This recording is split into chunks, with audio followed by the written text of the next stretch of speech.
Hi friends, welcome to Mix Kitchen. இந்த வீடியோவில் கோவக்கா ஃப்ரை எப்படி செய்கிறதுன்னு பார்க்கலாம்.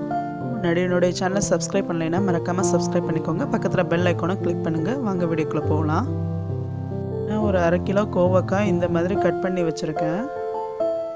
இப்போ ஒரு கடாயில் எண்ணெய் ஊற்றிருக்கேன். அந்த எண்ணெய் வந்து சூடாகிடுச்சு. இப்போ நான் கொஞ்சம் கடுகு சேர்த்துக்கிறேன், கொஞ்சம் ஜீரகம், கொஞ்சம் பெருஞ்சீரகம். இப்போ ஆயில் ஹீட் ஆகிட்டதால் அது நல்லா சீக்கிரமாகவே பொரிஞ்சிடுச்சு. இப்போது கோவக்காய் சேர்த்துடலாம்.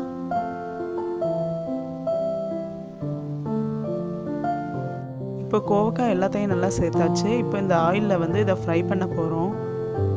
ஹேர் ஃபால் உள்ளவங்க, அதுக்கப்புறம் டேண்ட்ரஃப் இருக்குது, தேமல் இருக்குது, அந்த மாதிரி ஸ்கின் டிசீஸ் உள்ளவங்கலாம் இந்த கோவக்காய் வந்து அடிக்கடி எடுத்துக்கோங்க. அது போக கிட்னி ஸ்டோன் உள்ளவங்க, தொப்பெல்லாம் இருக்குது, அதெல்லாம் குறைன்னு நினச்சிங்கன்னா நீங்கள் வந்து இந்த கோவக்காய் அடிக்கடி நீங்கள் வந்து சேர்த்துக்கலாம். ரொம்ப நல்லது இது. ஸோ இப்போ இந்த கோவக்காய்க்கு தேவையான உப்பு வந்து சேர்த்துக்கலாம். இப்போ இது கூட ஒரு ஸ்பூன் கறி மசால் தூள் அதையும் சேர்த்துக்கிறேன்.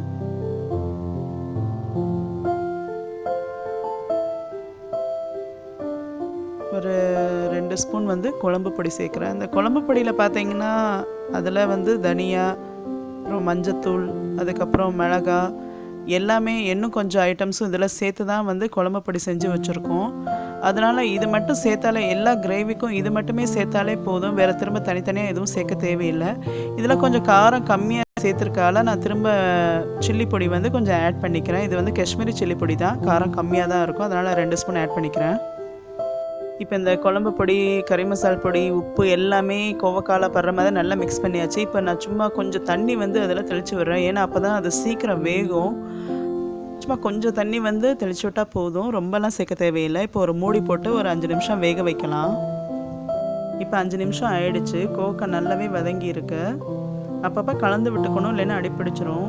இந்த கோவக்காய் பார்த்திங்கன்னா நம்ம உடம்புல உள்ள கெட்ட கழிவுகளை அழிக்கிறது கூட ரொம்ப வந்து யூஸ்ஃபுல்லாக இருக்கும். அதனால் நம்ம வந்து ரெகுலராகவே இந்த கோவக்காய் வந்து நம்ம சேர்த்துக்கலாம், ரொம்ப நல்லது. ஸோ இந்த மாதிரி நல்லா மிக்ஸ் பண்ணிக்கலாம் நம்ம. இப்போ அது நல்லாவே குக் ஆகிடுச்சு. கொஞ்சம் கூட தண்ணி இல்லை, நல்லா ஆயிலெலாம் அப்சர்வ் பண்ணி நல்லாவே குக் ஆகிடுச்சு. ஒரு 10 நிமிஷத்துலேயே இது ரெடி பண்ணிட்டோம். ஸோ நம்மளுடைய டேஸ்டியான கோவக்காய் ஃப்ரை வந்து ரெடி ஆகிடுச்சு. இந்த கோவக்காய் ஃப்ரை நீங்களும் ஒரு டைம் செஞ்சு பார்த்து உங்கள் ஃபீட்பேக் கமெண்ட் பண்ணுங்கள். லைக், ஷேர் பண்ண மறந்துடாதீங்க. தேங்க்ஸ் ஃபார் வாட்சிங் ஃப்ரெண்ட்ஸ்.